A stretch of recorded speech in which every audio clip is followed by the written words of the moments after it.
வரும் ஆளுநரை சந்திக்க வரும்போது எந்த போலீஸ் எஸ்கார்டுமே இல்லாமல் வந்தாங்க. திரும்ப போகும்போது இல்லை அது வேண்டான்னு ஒரே குழப்பம். இல்லை கண்டிப்பாக அது எப்போவுமே அந்த இதனால் தேவையில்லாத பொதுமக்களுக்கு இடையூறுகள் வேண்டான்னு சொன்னால் தான் எங்கள் தலைவர் தான் வேண்டான்னு சொல்லி நேற்று அந்த போலீஸும் அந்த எஸ்கார்டும் இதுவும் வேண்டான்னு எங்களுடைய தலைவர் எடுத்த முடிவு தான், தலைவர் தான் வேண்டாம்.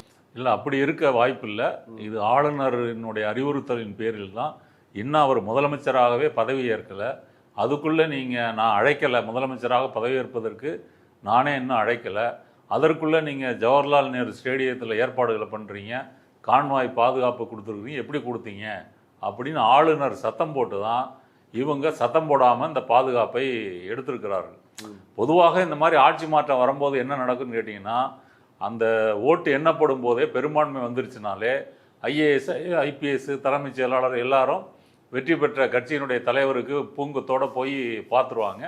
இங்கேயும் அப்படி தான் நடந்திருக்கு. ஆனால் இவர் 108 தான் அப்படின்றத அவங்க கொஞ்சம் மறந்துட்டாங்க.